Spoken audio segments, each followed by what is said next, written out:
Joining us now is Rick Grenell, Senior Advisor for National Security and Global Affairs. Rick, I want to, before we get to what's going on in Davos, this is, you were at the UN for 10 years, and we're active at the United Nations, and we've intervened on a lot of matters at the UN. But now you've got, and this to me is incredible, the UN Special Coordinator for Lebanon tweets her thanks to Ammar Musawi, who is, quote, the head of international relations for Hezbollah, for giving her a tour de horizon of Lebanese issues. Now, Hezbollah, of course, as you know, and we all really know, is a terrorist organization. And we've got a U.S. envoy thanking the terrorist organization for giving them this discussion about Lebanese issues while they were touring them around, what, terrorist training camps? I have no idea. But, Rick, the fact that this happened is outrageous in my view. Yeah, it's outrageous. And to be honest, during Republican administrations, we make it very clear to the UN that they cannot have this bifurcated view of Hezbollah. There are some countries that view Hezbollah as a service organization in addition to being a terrorist organization. It's actually laughable. It's something that common people, normal people with common sense would never separate a terrorist organization from them giving money to people. This is part of their process to convince people to join their movement. And so the UN treating them like a humanitarian organization, like a social service organization, thanking them for the tour. This is such a problem because at the UN, they don't see this as a problem. And the U.S., which is the number one funder for the United Nations, our government needs to make it very clear that we will not be funding programs or people who view Hezbollah as a good organization. I want to take this call coming in from Dan out of New York. It's got a contrary view, but I think it's fair to take it. Dan, go ahead. You're on the air. Welcome to the broadcast. Good afternoon, gentlemen. I beg to differ with you. I mean, Sure. This person is an envoy. That in itself describes her mission as a peacemaker of some type or a communicator. And without information, they can't make any kind of a sound judgment. Okay, but Dan, let me ask you a couple questions here. Let's put this in perspective. An envoy, she's a UN envoy on Lebanese issues. She's not a UN envoy to Hezbollah. There wasn't a U.S. If there was, the League of Nations didn't have a League of Nations envoys to Hitler. If they weren't existent, so the fact is, you can get information from wherever you want. You don't thank a terrorist organization for anything, would you? Well, I mean, our FBI tried to designate mothers as terrorists. Okay, we said the domestic terrorism program was, Rick, this is my point. This is how it's infiltrating regular thought. That someone, thanking a terrorist organization is okay. Let me give you a bottom line rule, Dan, of our view, and I'll let Rick comment. Thanking a terrorist organization is never a good idea. Rick? Yeah, look, if the point is that we need to gather information from enemies or bad people, I totally support that idea.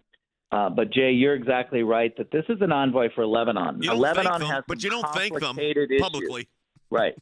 Never. You should call out Hezbollah as a terrorist organization, and you should say that any humanitarian outreach that a terrorist organization is doing is clearly designed to recruit more terrorists, not to somehow help the general population. All right, I want to turn our attention to you got this, the big event in Davos, the World Economic Forum.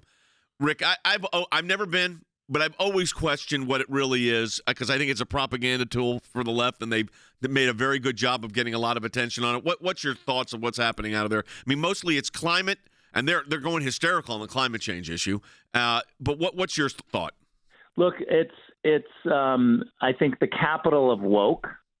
It's the capital of globalism. It's very rich, wealthy, powerful people that come together and say, let's collectively push global issues. They hated Donald Trump. They hate any country that takes care of itself first. They want countries to share their wealth and share their borders. But let's also be very clear. They're all flying in on their private jets. They're not sharing their wealth. They are saying these public things so that more people buy their products, buy their ideas so that they get wealthier. But the whole concept of them giving away their money or opening their home for people who don't recognize borders, that doesn't exist. They are about making other people do the work, and they collect the money. You know, Logan, but the media is captivated by Davos, the whole World Economic Forum. I mean, every break on every news network, there it is. Yeah, it's an interesting topic. I think there's a lot of theories. There's a lot of people who have questions. You could see on the internet any sort of version of what is happening in these all of those sort of world meetings that happen beyond just even Davos. And yeah, people are captivated by it, and maybe rightfully so. Yeah, there are these issues that come out of this, and they're not to just be taken lightly. Rick, I want to move to Ukraine. The reports are today that the Ukrainians are saying they're worried about a Russian incursion at a pretty large level, assuming that the winter chill starts coming in there to they move their troops easier when it's cold because the land is frozen. So there's also this talk of a peace plan. What's your? I mean, you've been involved in these negotiations at the highest level as at both an ambassador at the UN. And as your work as Director of National Intelligence on the President's Cabinet. What's your view of this right now, this peace plan issue with Ukraine? Well, certainly the President of the United States should have in front of him a military plan and a peace plan. And the President gets to decide when to implement the plans. But what I see from the Biden team is nothing but Pentagon, military, planning and spending. And that concerns me because I don't see the State Department and our Secretary of State coming forward with his plan.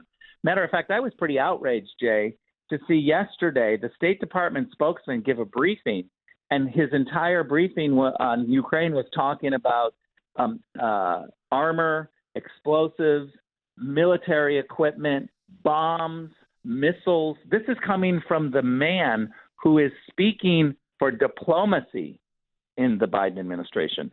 I'm outraged by that. We have a Pentagon that can brief on war and military issues. We need a State Department that is pushing and briefing on peace plans. It is absent from the Biden administration. There is no talk of peace plans. And I'll finish with this. Remember, Joe Biden's first policy on Ukraine, after dropping the sanctions that Trump had in place, his first policy was to offer Zelensky a ride out on a plane to get out of the way of Russia because he messaged to the world that Russia was coming to start a war. You're right. You know, people forget. It seems like it was a lifetime ago, but a little bit ago. Last question. We got the document issues with, President Trump has his document issues. President Biden has his document issues. I mean, I always say in a situation like this, I think at this point, resolve the document issues. But to make these criminal cases, I think is ridiculous on both of their cases. Having said that, though, we've talked about these weaponization of these agencies and the way in which they're treating one way and one the other way. And the FBI was asked about maybe going in and looking for the Biden documents, and evidently the Attorney General's office said no. That's the double standard in this. Yeah, the double standard is that we're talking about documents actually from only one president and one vice president. That's true. Because these documents were Vice President Joe Biden. And I'd like to know, and the media should be focused, and maybe we at ACLJ should start pushing, did Barack Obama receive a request from Joe Biden to declassify those documents? Because if Joe Biden didn't declassify those documents, then he should be in a heap of trouble. Donald Trump was president. Hey, Rick, let me jump in here because to that point, you'll be glad to know this. We just found out last night. We sent that when we were talking to you about getting that FOIA together to send to the National Archives.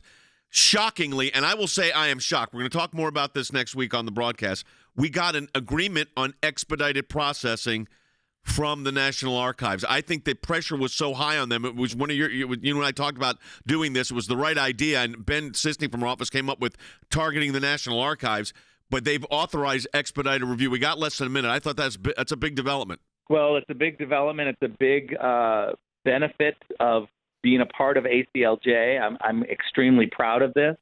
We take action, we deliver, and we do it in a way that puts pressure on organizations in a way where they feel the pressure. So congratulations to the whole team. Well, we appreciate it, Rick. Thanks for your insight on all of this.